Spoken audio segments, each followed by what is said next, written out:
যারা একদম নতুন পেজ খুলেছেন তাদের উদ্দেশ্যে আজকে কিছু কথা বলবো।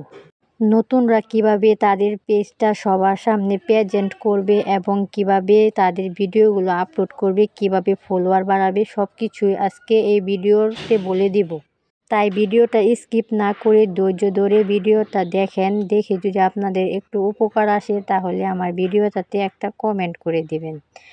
হ্যালো এভরিওয়ান, আসসালামু আলাইকুম। কী অবস্থা সবার? আজকে অনেক বেশি গরুর বট খেতে মন চাইছিল, তাই এখানে গরুর বট আমি সব কিছু পরিষ্কার করে বসিয়ে দিয়েছি। এই তো দেখেন, আমি গরুর বট রান্না করার জন্য সব কিছু মশলাপাতি দিয়ে দিব, দিয়ে এগুলো আমি রান্না করে নিব।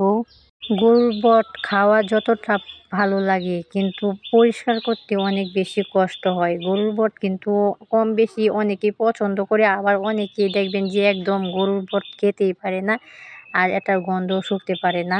কিন্তু আমার কাছে গরুর বট খেতে অনেক বেশি ভালো লাগে, তাই আজকে রান্না করতেছি।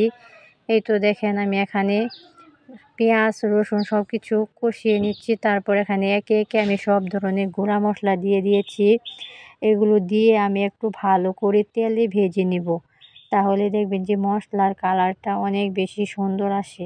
এই তো দেখেন, আমি এগুলো তেলে ভেজে নিয়েছি। এখন আমি এখানে সামান্য পরিমাণ পানি দিয়ে মশলাটা ভালো করে কষিয়ে নেব। তারপর যেটা বলতে চেয়েছিলাম, যারা একদম নতুন পেজ ক্রিয়েট করেছেন তারা ধৈর্য ধরে লেগে থাকেন আর নিয়মিত ভালো কোয়ালিটির ভিডিও আপলোড করেন।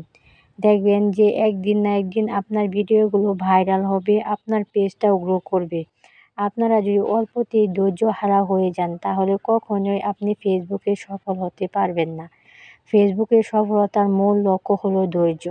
ধৈর্য ছাড়া কোনো কাজে কখনোই সফল হওয়া যায় না। তাই বলবো, আপনারা ধৈর্য ধরে লেগে থাকেন, তাহলে একদিন না একদিন ফেসবুক থেকে আপনিও কিছু টাকা ইনকামও করতে পারবেন এবং সফল একজন ফেসবুক ক্রিয়েটরও হতে পারবেন। এই তো আমি মশলাটা কষিয়ে নিয়েছি।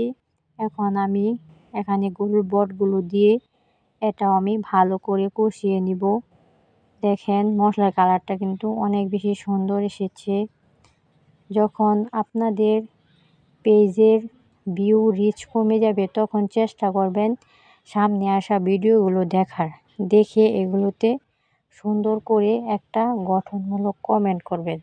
এই গঠনমূলক কমেন্টে আপনাকে নিয়ে যেতে পারে ভালো একটা ভিউসের কাছে। গঠনমূলক কমেন্ট করলে আপনার অডিয়েন্সরা আপনার কমেন্ট ধরে আপনার পেজে যাবে, আর পেজে গেলে আপনার পেজে একটা ভিউ হবে এবং যদি ভালো লাগে আপনার ভিডিওতে লাইক কমেন্টও আসবে।